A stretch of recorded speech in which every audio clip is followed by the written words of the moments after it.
resolution, which may need some modification at this point.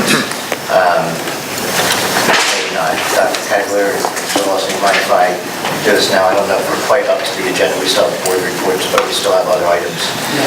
But let me just read it so that we can talk about it. Resolve the Freehold Regional High School District Board of Education authorize the administration to implement a parent-funded pay-to-participate program for winter track for the 2010-2011 school year at a cost per student not to exceed $200, subject to attorney review. As I said before, I expect it to be, based on what our estimated enrollment, I expect it to be between 150 and 175.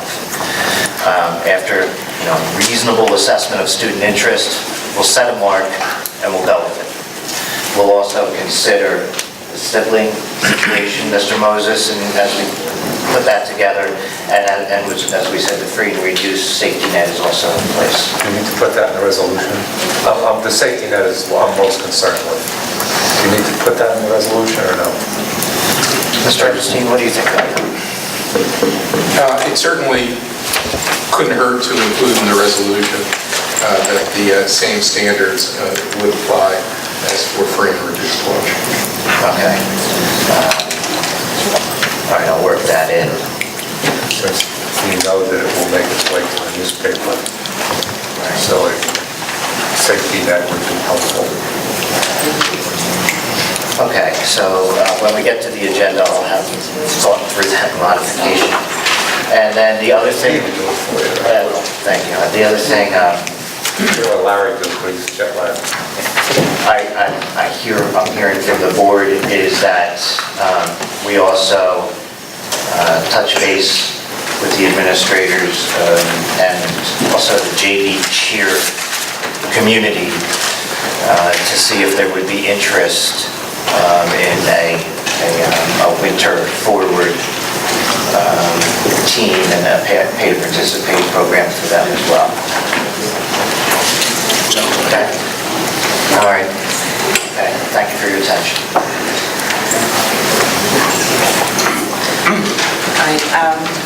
One final thing on the superintendent's report is a student services update. I'd like to turn that over to Dr. Nicole Hazel. Good evening. Can you hear me? The Student Services Office has been very hard at work this summer in preparing for the opening of the school year. I just want to apprise the Board of Education and the community members that are here that we have an organization in our district. It's called SEAC, the Special Education Advisory Council. We have 5 workshops that will be presented by the special education supervisors as well as other representatives that they will be inviting to our schools.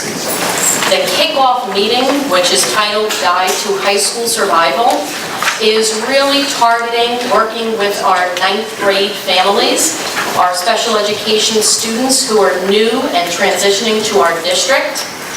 The date for that kickoff is Tuesday, October 5th at 6:30 p.m. at Howell High School. There is a pre-registration deadline of October 1st. We also have guest speakers that will be coming in to talk with our special education families on Tuesday, November 9th from 7 to 9 at Freehold Township High School. Our 3rd workshop is post-secondary opportunities, disability services, and supportive programs. Again, our office and our schools are extremely concerned about our students transitioning from grade 10 to college and to the workforce, and ensuring that we have provided you with all of the tools for your child to transition and graduate successfully from the high school and have plans for that post-secondary experience. That is Tuesday, December 7th, 6:30 at Marlboro High School. We also have a workshop, Access Modifications in College and Other Services After High School. Special education parents through high school are very, very familiar with their child's IEP, their individual education program plan. We want to assist you with some information that will help you as your child enters college. That meeting is scheduled for Tuesday, February 8th, 6:30 p.m. at Manalapan High School. Our last workshop, the 5th workshop we have planned for this year, is on teen mental health issues. That will be facilitated by the Freehold Regional High School District school psychologist. There will be a question and answer period where parents could confidentially write down questions that our psychologist can help you with.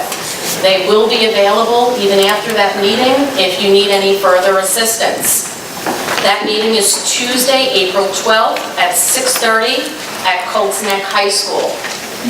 One of the primary goals from the Student Service Department is we want to truly ensure that all of the rising 9th graders who are new to our district feel very comfortable at their new schools.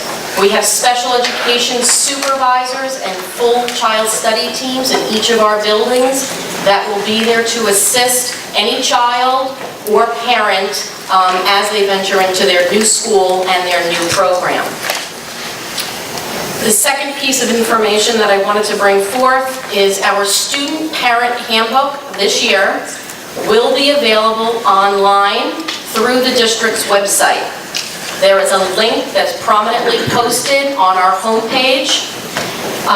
Parents will be required and asked to submit an acknowledgement form that you have reviewed the student parent handbook with your son or daughter, and that you understand everything that is outlined in that handbook. We really see that handbook as a mutual contract between your child and the school. And of course, we ask you to pay very, very close attention to our disciplinary policy and guidelines. There will also be another form that you need to fill out. This is primarily for freshman parents, and that is our internet and intranet use agreement form that all 9th grade parents will need to complete and any new student to the district. The third piece of information, the parent portal was new to our district last school year. Our district will continue to offer that online tool that enables parents to monitor their child's attendance, their interim progress reports, their report cards, and even their disciplinary record. It is very important that we have parents who are very familiar with that site. That is our primary means of communication to you. It kind of gives you an instant report of how your child is doing.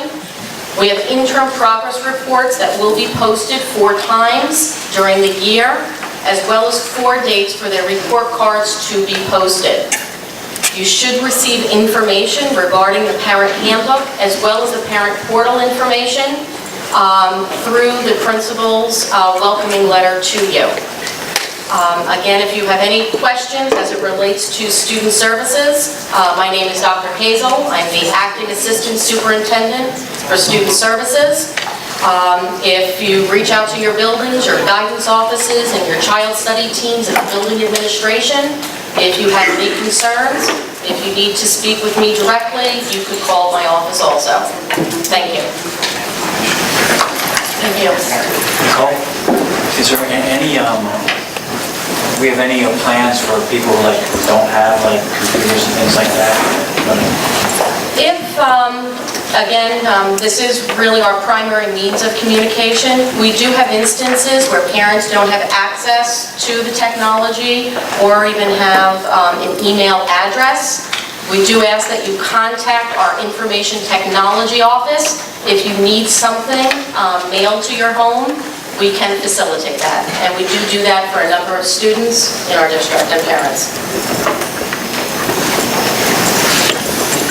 Just one issue, when we do back to school night, I think it would be really helpful if in one of the sessions, we actually had a session for the parents on the communication mechanisms that are available and how they access them and, you know, how they monitor their kids' grades and things like that, rather than have them try to figure it out.